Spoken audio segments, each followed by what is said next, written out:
코로나19의 장기화로 인해 온 세상이 꽁꽁 얼어붙고 있다. 모든 경제 순환 구조가 원활하지 못해 지난 8월 취업자 수가 전년 같은 달 대비 27만 4천 명 감소하며 6개월 연속 하락세를 보였다. 이는 지난 국제통화기금 외환위기 이래 같은 달 기준 가장 큰 감소폭이다. 일거리를 얻기 위해 몰려든 일용직 구직자들로 서울 구로구 인력시장이 인산인해를 이루고 있다. 새벽부터 기다리고 있지만 그마저도 일거리가 별로 없다. 거리는 텅 비어있고 식당마다 폐업이 이어지고 있으며 재래시장조차 손님들의 발길이 뚝 끊긴 지 오래고 중소기업은 줄도살을 맞고 있다. 하루하루 살아가야 하는 사람들, 얼마나 많은 사람들이 고통을 받고 있는지 국회에서 단 하루 1시간 1분 1초라도 국민의 삶과 직결되는 문제로 머리를 맞대고 고민하고 대책을 세워야 함에도 불구하고 저들은 표창장 군휴가 문제로 아우성이다. 정말 해외 토픽감을 넘어 망신스러운 나부끄러운 일이다. 왜 언제나 창피함은 국민의 몫일까? 온갖 음모와 공작, 모략으로 전국을 어지럽히고 가짜 공익 제보자를 만들어 진실을 호도하고 병역 면제자 의원들이 국방장관과 장관 후보자를 앞에 두고 군을 조롱하고 고통치는 상식이 무너지는 세상이 되어가고 있다. 국임당 의원들에겐 상식적으로 300억짜리 은행잔고 문서 위조나 음주운전 사고 내고 운전자를 바꿔치기 하거나 실력이 되지 않는 딸을 엄마 백으로 대학 입학시키거나 마약을 대량 밀수한 범죄가 엄중할까? 아니면 범죄 소명도 제대로 못 밝히는 표창장 위조나 만기 전역한 사병의 군 휴가가 더 엄중할까?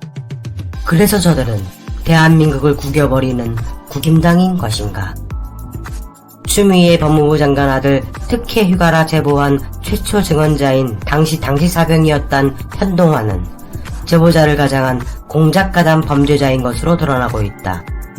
첫째, 추미애 장관 아들 신씨의 병가 연장 신청일은 금요일인데 그날 현동환은 근무하지 않았다. 즉 그는 당일 당직 사병이 아닌 것이다.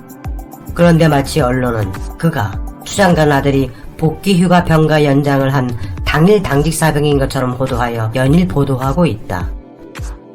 둘째, 그는 3일이 지난 월요일에 이 사실을 알았다고 했는데 군에서 추 장관 아들 서씨가 금요일 저녁까지 휴가 미복귀 상태로 남아있었다면 당연히 그날 부대 전체가 탈영병이 생겨 난리 날 수밖에 없었다. 군필자라면 당연히 아는 사실이지만 미복귀 상태는 곧 탈영으로 처리된다. 그런데 이틀이 지난 일요일 저녁까지 부대 내에서 아무 일도 없었다는 것은 병가 연장이 정상 처리됐다는 이야기이다. 현동환은 일요일 밤에 부대가 난리 났다고 말했는데 정작 그는 추 장관 아들과는 같은 편제 소속도 아닌 전혀 다른 부대원이었다. 추 장관 아들 서씨는 배틀중대 소속이었고 현동환은 알파중대 소속이었다. 말하자면 선후임 사이가 아닌 서로 무관한 관계인 것이다. 자신과 다른 중대의 휴가 상황이 어떻게 돌아가는지 그걸 시시콜콜 알 수가 있을지 군필자라면 다들 알 것이다. 현동환은 카투사는 주말 점호를 안 해 인원 파악이 안 된다. 일요일날 저녁에 알게 됐다라고 했는데 주말에 점호를 안 할 뿐 인원 체크는 확실하게 이루어지고 있기 때문에 이건 말이 안 된다고 같은 부대에서 근무했던 또 다른 사람이 최근 뉴스공장에서 반박했다. 어떤 부대든 주말에도 수시로 인원 파악하는 것은 가장 중요한 일이며 가장 먼저 하는 일이다. 군필자라면 모를 수가 없다고도 했다. 그러나 군대 정문 입구에도 못 가본 하태경 국임당 의원 같은 자가 국방부 장관 후보자를 앞에 앉혀놓고 그것을 지적하고 나무라며 삿대질도 서슴지 않았다. 셋째, 3일 지난 탈영병을 야식장부와 같은 방식으로 해결해 줄 테니 얼른 돌아오라고 추 장관 아들에게 얘기했다고 하는데 그건 영창을 갈 사안이다. 어떻게 지휘관도 아닌 같은 기관병이 문제를 해결해 준단 말인가. 넷째, 현동환은 추 장관 아들에게 복귀하라고 설득한 20분 만에 육군 대위가 미군 부대에 와서 청탁을 했다는데 20분 만에 오는 것도 불가능하고 카투사는 미군 허가권자가 아니면 못 들어오게 되어 있다. 그가 말한 장교는 모르는 타 부대 육군대위가 아닌 자기 부대의 지원 장교인데 모르는 장교가 일요일 밤에 휴가 연장을 지시했다고 거짓 증언을 했다. 인사과 선임 병장이면 부대 생활을 굉장히 오래 한 사람이고 지역대와 인사과가 꽤 가까운 편이라 얼굴을 모르기 힘들기 때문이다. 말도 안 되는 불가능한 일을 한 번도 아니라 여러 번을 반복했다는 현동환. 그는 당직 사병이 아니라 신이었다고 말하는 듯하다. 그의 배우는 어디일지 뻔하다. 16일 국회 대정부 질문에서 국임당 소속 의원들은 병가 연장 질문만 쏟아내며 시민들의 인내심을 시험했다. 특히 군 밀필자인 하태경, 김문과 같은 의원들이 앞장서 우기며 쇼를 벌이는 것을 보며 이를 바라본 군필자 입장에서 황당함을 넘어 집단 광기병 환자들로 보였다. 검찰은 15일 추장된 아들 병가 연장 의혹을 파헤치겠다며 국방부와 계룡대를 전격 압수수색했다. 현 국방부 장관이 문제없다고 답을 내렸으며 국방부도 역시 문제없다고 공식 답변을 했다. 그럼에도 법무부 산하 일개 기관인 검찰이 수술받은 일개 병사의 휴가증 하나를 가지고 국군본부를 털었단 것이다. 우리나라 검찰은 표창장, 휴가증에는 매우 엄격한 듯 보인다. 검찰이 정작 제대로 수사를 해야 할 부모 찬스의 2가지 사례만을 말하고자 한다. 단 2가지만 말한다. 국임당 나경원 전 의원의 딸 김모 씨가 합격한 성신여대 특수교육 대상자 전형의 신설 과정이 명백한 규정 위반이었고 면접시험 역시 불공정했다는 성신여대 내부 감사 보고서가 나왔었다. 또 장애인 전형이 급조된 배경에는 성신여대와 같은 큰 대학에 장애인 전형과 같은 입시가 없는가라는 나경원 의원의 발언이 있었다는 사실이 대학 자체 조사 과정에서 드러났었다. 이는 명백한 엄마 찬스로 나경원의 딸이 성신여대에 부정특히 입학했단 것이다. 그러나 검찰은 이러한 사실을 수사하는 것이 아닌 그 사실을 세상에 보도한 뉴스타파를 허위사실 보도 및 명예훼손 혐의로 고소한 나경원 편이 되어 1심에서 뉴스타파가 무죄 판결을 받았음에도 검찰이 항고하여 2심이 진행되었으나 그마저도 모두 뉴스타파 측이 무죄 판결이 났다. 검찰은 나경원을 고소한 10여 차례나 고발장이 접수된 관련 의혹에 대해 직무유기를 하며 나경원을 비호하고 있다. 자, 이제 간단히 확인해보자. 당시 성신여대가 특수교육 대상자 전형을 급조해 장애인 전형을 도입했는데 당시 실기시험이 있었다. 몇몇의 해당자들이 실기시험을 치렀는데 여러분이 심사관의 입장에서 2사람을 비교해주길 바란다. 둘 다 장애인 전형에 지원하여 시험을 본 사람들이다. 한 명은 해당 영상의 뒤쪽 중앙에서 드럼을 치고 있는 여성이다. 잘 보고 듣기 바란다.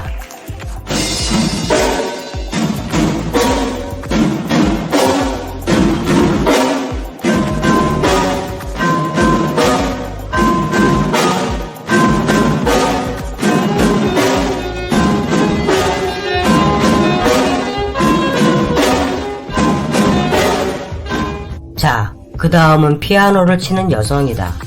어느 정도 실력인지 분간하기 바란다. 수험생 중 한 명이었던 문모 씨는 선천적으로 팔이 잘 굽혀지지 않는 장애에도 불구하고 면접에서 좋은 점수를 받기 위해 한 달 넘게 피아노를 맹연습했었다.